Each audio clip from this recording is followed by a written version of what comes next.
Our movie today is about friends who decide to go on a trip together to change the atmosphere, but unfortunately, the whole day turns into fear and horror.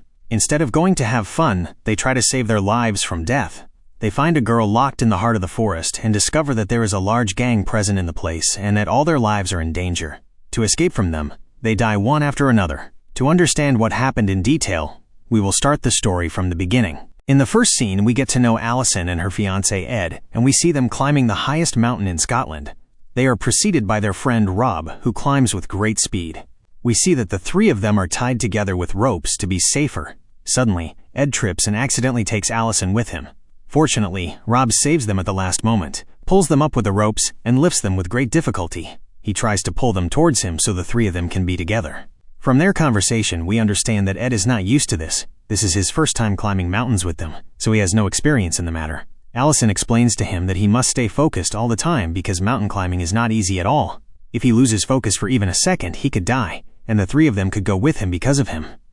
This matter is no joke. After they finish, they go to the house on the mountain. There, their friends Jenny and Alex are waiting for them. After making sure they are fine, they all go inside. Ed gets annoyed when he finds out there is no signal on his mobile phone and he cannot communicate with anyone at all. At night, they all gather together and play cards, trying to enjoy their time as much as possible, and they plan for the next day's trip, which they are very excited about. But the next morning, they are shocked that the weather is a bit cloudy, so it won't be possible to go up any mountain at a time like this. Instead of wasting the day, they decide to wander in the forests around them for a bit. They get ready, take their equipment, and walk on the path for several hours. Afterwards, they sit down to rest. They see that they need to rest a bit and eat something because they are completely exhausted. At that time, Ed feels bored and decides to go for a walk alone, moving away from them. Suddenly, he starts hearing strange sounds. Of course, he gets anxious and very afraid, so he calls all his colleagues quickly. Indeed, they all hear the same sound and try to understand where it's coming from. They insist on following the source of the sound until they find out it is coming from a pipe connected underground. At that moment, they are very surprised by this. How are there even pipes here in the heart of the forest? When they hear the same sound again, they start digging in the ground with fear showing on them. But they prepare for anything strange that might happen. They are shocked when they find a door in the ground. They open it quickly, and inside they find a small girl locked up. None of them can comprehend what this girl is doing here or who did all this to her. Ed tries to help her to get her out, but the girl refuses and becomes even more afraid of him, biting his hand. At that moment, Jenny tries to contain her and calms her down as much as possible until finally, the girl agrees to go with her. They discover that she speaks a strange language, and they only understand her name. Jenny tries to find any way to communicate with her to understand what happened.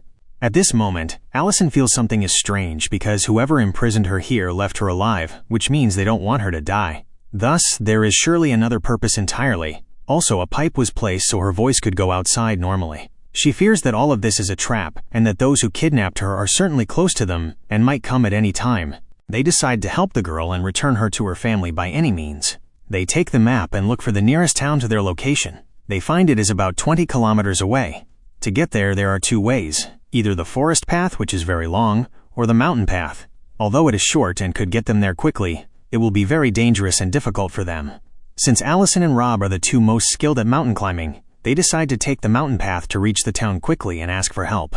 At the same time, the rest of their friends will take the girl and go through the forest path until help meets them on the way. Indeed, after a while, Rob and Alison move toward the mountain path.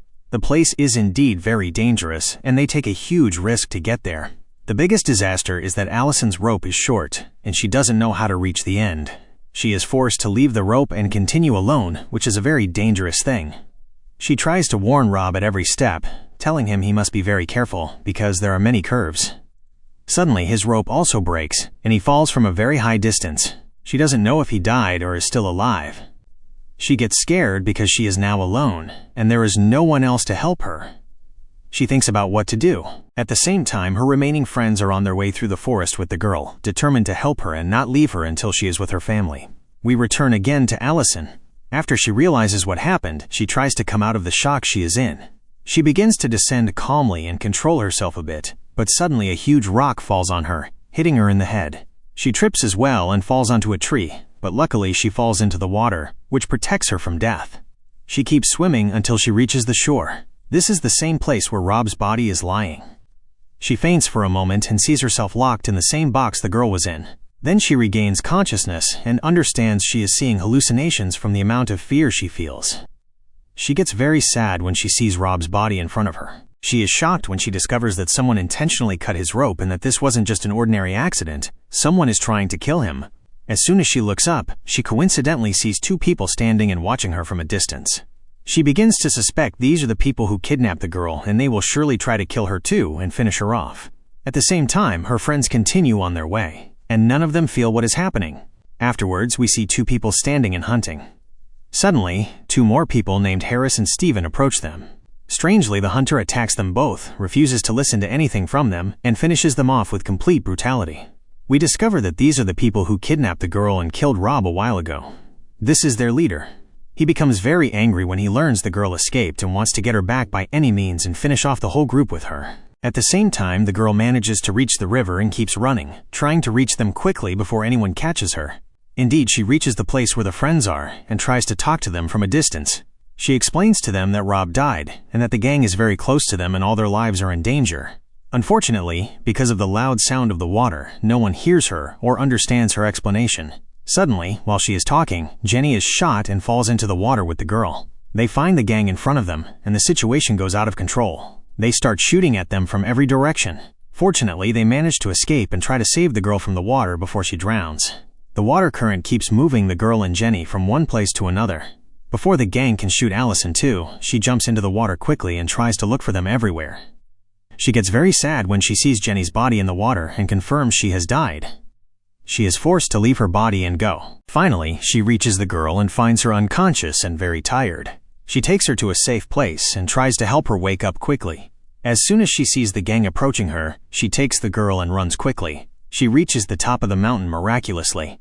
The girl runs in another direction by mistake and gets separated from Alison. Out of fear, she goes to hide behind a large rock. Suddenly, Ed reaches her location, tries to silence her and calm her down, and asks her to walk with him without making any sound. At this moment, Alison reaches Alex. Unfortunately, the girl suddenly screams from the fright, and the gang knows her location. They start shooting at them from every direction. Ed takes her and keeps running until he trips, and they both fall from a very high slope. He gets injured in his leg and unfortunately becomes unable to move from his place. He keeps screaming from the pain. After a while, he calms down, leans on the girl, and they keep walking until they reach Alison and Alex. The four of them hide together.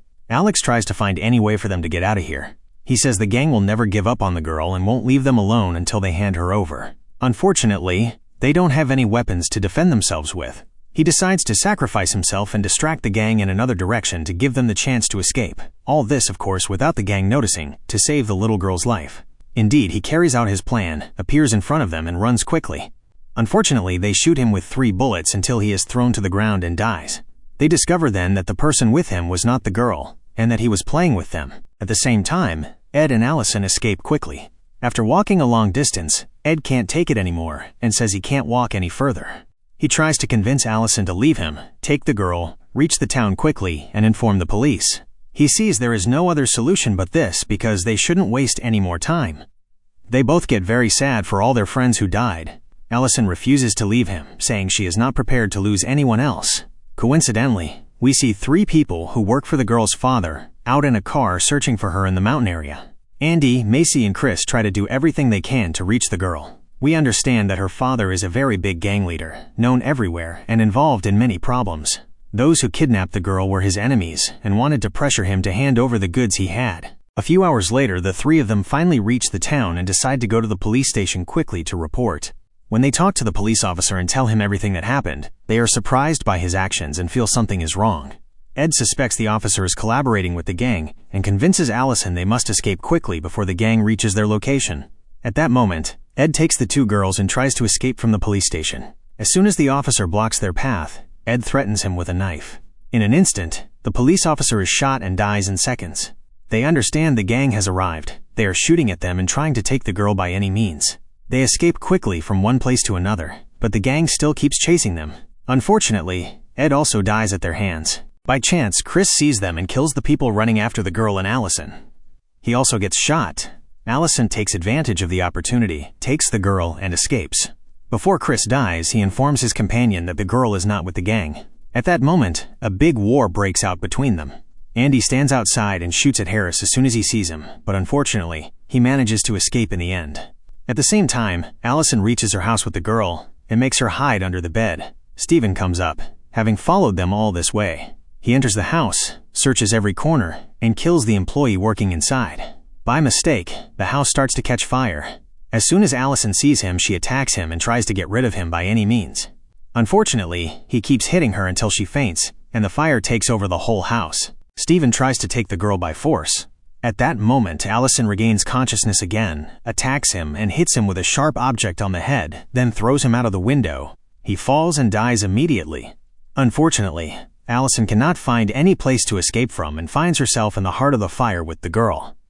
To save the girl's life, she is forced to throw her among the trees. She surrenders to reality and faints from shortness of breath. Luckily, the firefighters arrive just in time and save Alison's life from death. The ambulance takes her to the hospital quickly. The girl thanks her for everything she did for her. Matthew ensures the girl is safe. At the last moment, he arrests Andy before he can escape, takes him by force, and hands him over to the girl's father. Of course, the man wants to take revenge on him and orders his men to torture him until he dies in a hideous way. He decides to lock him in the same box where his daughter was imprisoned and leaves him to meet his fate. Of course, Alison keeps crying over what happened to her friends and cannot comprehend that she went through all this or that she is still alive until now. And here ends the events of our story today. Wait for me in new videos and summaries. Peace.